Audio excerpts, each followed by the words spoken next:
And we're back to cap off our episode 3 with part 3, with a new segment we like to call salary capping. Tell us a little bit about salary capping, T. Salary capping. So salary capping is this new segment that we have. I'm getting the screen together so y'all can see it. Sorry about that. Production going crazy. Salary capping is a new segment that we have where we each gonna take a topic from fantasy football with the previous week and just have a discussion about it, just like we normally do. This is also gonna be a section where we're gonna begin to bring in people from other fantasy football leagues to join in, give us their insight about their league, but also give us just fantasy football insight in general. So this is the first time we're doing salary capping. Hopefully you enjoyed. Drop a comment about the things that we talk about. Give us a like. Do all that good stuff. So we're gonna start our salary capping first with you, Jet, and your Uh, segment. my segment, we will call that "Say It Loud." I want to shine a light on the black quarterbacks. You know what I'm saying? I I recently left. I used to be a Carolina Panther fan, so I really recently like left that team because of how they done the two players that made me really like the Carolina Panthers, being that how they did Steve Smith at the end of his career and how they did Cam. I just kind of left the organization as a whole. So technically, I don't have a football team. So what I've been rooting for is just black quarterbacks. I can't wait till Justin Fields get that starting job in Chicago as well. So, but I'm gonna start with Dak Prescott, man. Dak Prescott Thursday, he really had a really good first game off of a horrific injury. Went crazy. Went Yes, and he crazy. went crazy. His weapons with Cooper and CeeDee Lamb, they did a really good job. Next, Russell Wilson. I mean, Russ just does what Russ does. Like you just gotta respect it. With DK, Tyler Lockett still catching bombs year after year. You know it's coming. There's nothing you can do about it. What they call him around these parts? What they We call call him Russell? Houdini. Houdini. Make um, magic happen. I know what you mean. yeah. Not a surprise to me, but a surprise to some. It's Jalen Hurts, man. I was really rooting for him to get that job earlier last year in Philly, and I'm glad that they kind of turned the tables and gave the keys to Jalen Hurts. He threw 3 touchdown passes. I don't know what this noise about he can't throw the football became, because I remember him throwing it really well at Oklahoma. So I don't know where that came at. So I'm glad that he has the league on notice. Also, 62 rushing yards. I mean, you can't stop that either. Um, Kyler Murray had a really good day. A really good day. I think he completely dominated the Titans defense on the ground, throwing it to Hopkins, throwing a bomb to Christian Kirk. I mean, he just doing whatever he wanted to do out there. And last but not least, let's give famous Jameson love. Let's get Crabby Legs some love, man. Yeah, Crabby Legs some had to sit love. Who behind. that? Who that? Yeah, he had to sit behind the legend and learn. You know what I'm saying? How to just take what the defense gives you, not always go for the bomb. And he had a hell of a day. The 148 yards, I think it's taken out of context because they did run the football Mm-hmm. really well. But I Mm-hmm. think Jameis made a lot of really good reads, a couple good touchdowns to the big tight end, a really good ball to the kid Deontay Harris. So I think Jameis had a really good day, and not to mention Patrick Mahomes. I mean, he does what he does. He's a black quarterback. Shining light on Teddy Bridgewater, and even Tyrod Taylor had a really good day in They Houston. did. They did. A couple things real quick, Jet. First off, why you think these quarterbacks are being so successful? Is it the way the game's played these days? What you think it is about their skill set that allows them to be successful? Well, if you look at, I mean, Jameis is a little agile as well. But if you look at the top four these quarterbacks that we're naming, they're dual threat. And that's the Mm-hmm. that's the game now. Yes, you have your pocket passes that's gonna be elite in the game, but if you can't move, well, I'm sorry, if you can move and throw the football really well, you're gonna excel in the football in the NFL because of how the high scoring, the offensive game, and you really can't hit them either. So I think it's really tailor for quarterbacks to have really big numbers, and these guys are world class athletes at Mm-hmm. the quarterback position. 10 to 12 years ago, you didn't see this many types of athletes at this position. Exactly. So I think it's gonna be a thing going forward, and it's a great thing to see. another thing from a defensive perspective is you're not forcing them to play 11 on 11 when all before you was playing 11 on 10. So the defense had a slight advantage when you didn't have to worry about the quarterbacks. I think that makes a big difference. And this is one for both of y'all real quick. Is Kyler Murray Houdini 2.0? I believe so. I You see believe so. see the second coming? I think so too, man. I got to see him Yeah. twice a year in my division, bro. And the Cardinals used to be our chump, but now Kyler Murray, man, making it tough. Hey Making it man, tough. that kid scramble, and when it's a difference when you scrambling to run and he's scrambling to throw. And not only Exactly. throw, he's scrambling to throw the bomb. So And to see so small, man, and the boy got a cannon, man. yes, that a rocket. He got a rocket. So I like this, Jet. I like you to shine. I like that you shine the spotlight on the black quarterbacks and what they're doing. I do think this is where the game is headed. You're still gonna have some pocket passers who can get it done, but when you put that athlete back there, you make it tough. You make it tough. And one of them didn't have a great day, but the former MVP Lamar Jackson. I'm expecting him to do some things later in the year. Hopefully, church money come through for you. Church money. So I got the second part of salary capping, and mine is titled "Dim Stars."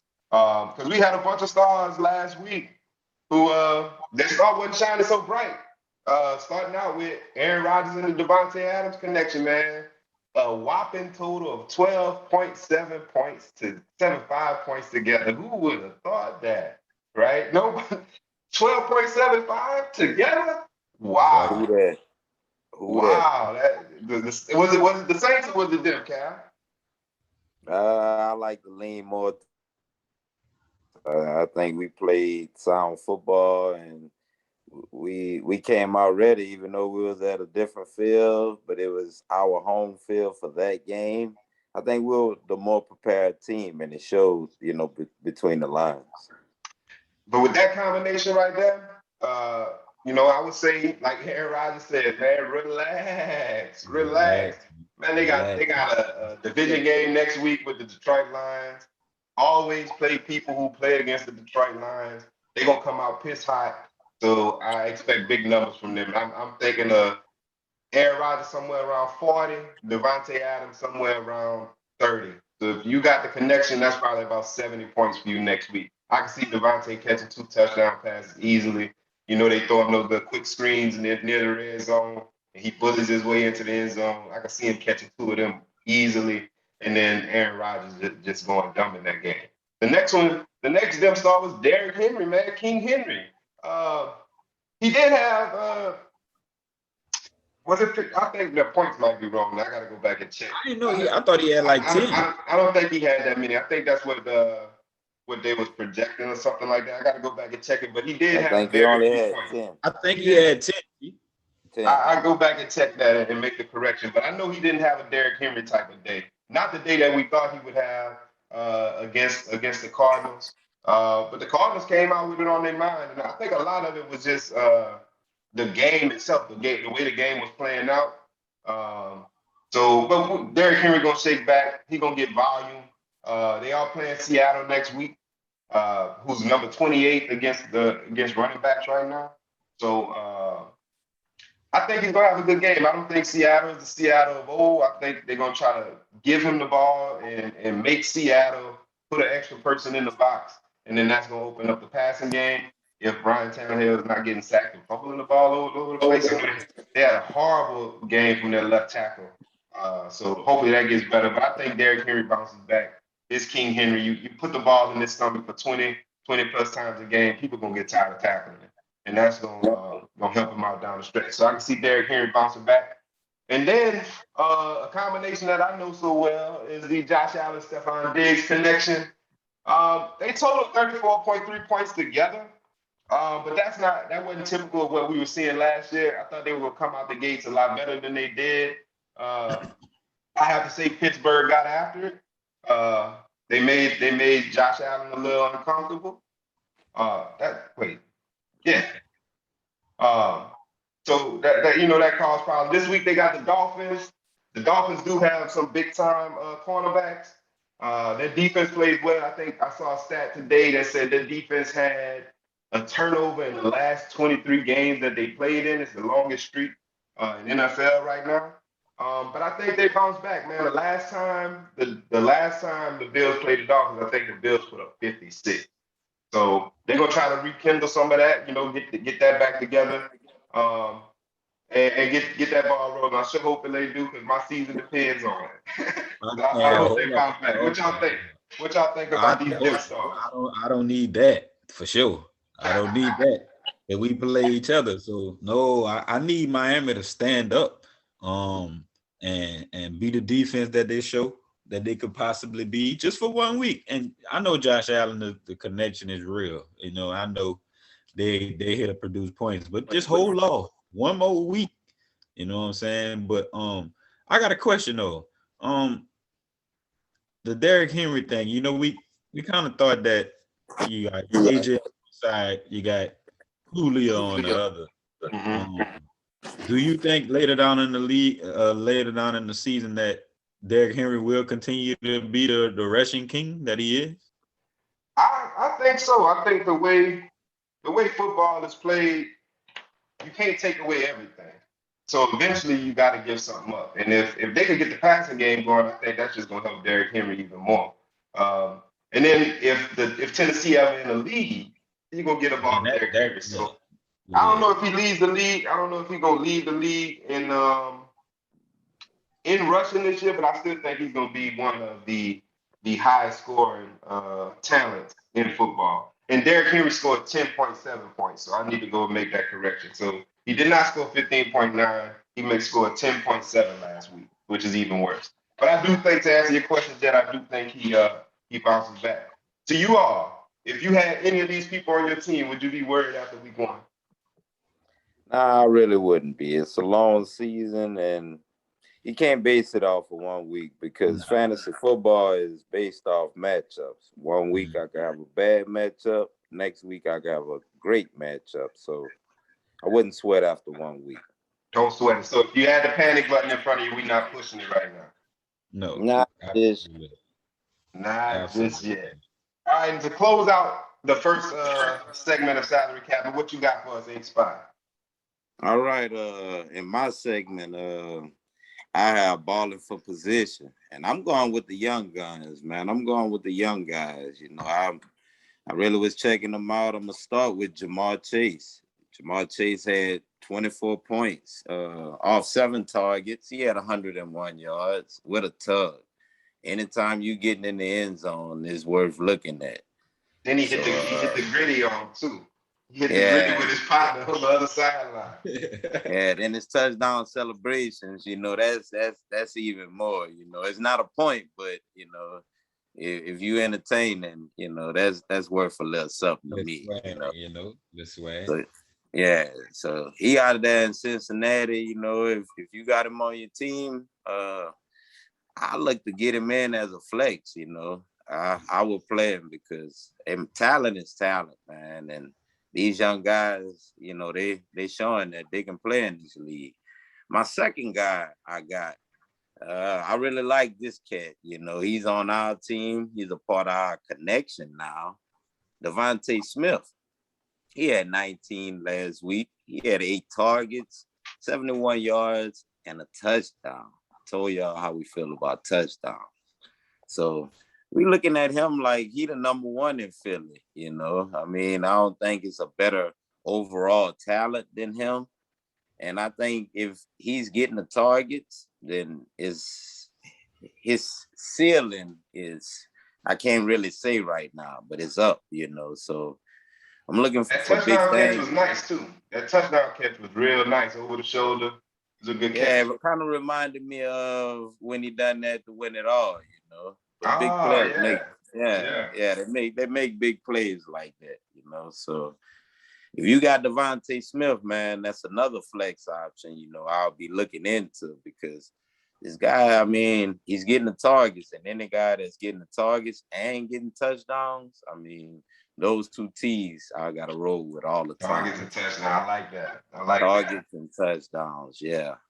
And my last but not least, I don't know how too many people feel about this, but I like this kid, Jalen Waddle. I didn't think his whole route tree was there, but he surprised me with that. He does have the whole route tree. He had 16 points last week, 6 targets. He had 61 yards with a touchdown. And like I say, he's down there in Miami. It's kind of a run-based system first, so they're gonna get the pressure off of Tua, but I think Tua's looking for him, and he's the type of cat, if he get his hands on the ball, he can get into the end zone. So if I'm you and I got him on my bench, I'm kind of looking into my flex spot. Like, where can I get this guy in here at? Because he's a good flex also. That's where I'm at with it, because he on my bench, and leaving now. I like Dolphin receivers, but I feel like I mean just to piggyback on why I'm not gonna play Jalen Waddle, and I have to play Hollywood Brown. I can't let you have Kelsey going Sunday night by himself. Like that just don't work. Like, you know what I'm saying? So I gotta play Hollywood right there. We want to give McLaurin another shot. He had 10, But Jalen Waddle, man, I really, really like Jalen Waddle. He continued to produce. He will definitely see his way into my lineup. That's why we drafted him late. We really believe we usually take a chance on a rookie every year, and he could possibly be that rookie. I thank you for that advice too, man. You told me start looking in the rookies, and I think I got myself a good one in Devontae Smith. So thank you for that little side note, And like I say, these are the young guys I want y'all to look out for. And if you have a hole at your flex position and these guys are on your bench, please put them in. You won't be sorry. And if not, like I say, hey, man, leave me a comment. Let me know I kind of strayed y'all wrong. I accept constructive criticism, but I also do research. So let me ask you this, A-Spot, before we get out of here. Out of those three, who you like the best? I would have to go with my guy if I said who I like the best, just because his situation, he's the number one. These other guys aren't. The Jamar Chase, he has Higgins and Boyd and himself. So that's got a lot of people eating over there.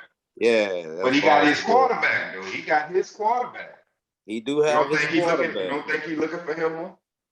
I'm just it's a lot to go around. So I'm saying, I'm not saying he's a bad option. I said he was a flex, but if we looking at who's the better out of the three, I'd have to say Devontae, just because he's the number one in that Philly offense. So if he can continue to see the targets, then his upside is through the roof. And it is good to see young ball players going out there in their first game producing. I'm pretty sure that gives them a bunch of confidence to continue on. So I like that segment, man. I like you going in there and finding some youngsters to look at this week. If you got them, like you say, they need at least flex consideration, right? Right. At least. So that was our first time with the segment salary capping. We'll keep bringing you that every week. And like I said, we're going to eventually have other people from other leagues come in, give us some insight on their league, give us some insight on fantasy football, try to make this thing bigger than what it is. If you enjoyed this segment, once again, give us a like, give us a subscribe, give us a comment below. Let us know if the information is good, if the information was bad. Any of those things. Like we say, we take constructive criticism, but we also do research. And we try to fill quality teams every week. Anything y'all want to add on salary capping before we get out of here, fellas? I want to say, don't be afraid to start Jalen Hurts, man. If you got him on your bench and you was able to get him in free agency, which I doubt he was on the waivers, but if you got him on your bench, man, don't be afraid to play Jalen Hurts. The guy can play. Don't be afraid of Jalen Hurts. What you got, A-Spot? Another guy I want to add to, I know he was possibly lingering out there this week, Nelson Aguilar. Keep your eyes on this guy. It's him and Jacoby Myers in New England, and both of those guys had 8+ targets apiece. So you might want to give it some flex consideration because, I mean, Nelson could catch a 10-yard pass and bring it 40 to 50. So you get up out look of at that. the Nelson as well. I'm gonna leave y'all with this. Sorry to Detroit and Jacksonville fans, but this is fantasy football. So if you have anybody that's playing against somebody that's playing against Detroit or Jacksonville, you probably want to play them. I think they're gonna score a bunch of points. So if you see them on your schedule every week, you probably want to play somebody that's playing against them. But this was episode 3 of Allegedly in our new season. We'll be back with y'all. We'll be back in a couple of days with our game of the week coaches interview. This week we have Easy Money Dynasty going up against the Real 5-7. These are 2 teams who have been to the playoffs almost every year and been to the at least and made it to the Super Bowl in a couple of occasions. So this is going to be a good game this week. I do believe it's a division game. Are they in the same division? Yes, Yes, they are. And one of them is trying to get their first win on the season. So I'm thinking this is going to be a really good football game as we celebrate week 2 in the Myrtle-Cherry Fantasy Football League. So get back with us in a couple of days. Once again, leave us likes, give us a subscribe, drop some comments below. Continue this thing going on, man. This is a Myrtle-Cherry Fantasy Football production, but this is fantasy football in general for everyone. So we're taking all fans and just enjoying the fantasy football season. We'll see y'all in a couple of days. This is Allegedly, the podcast, a Myrtle-Cherry Fantasy Football production, and we out.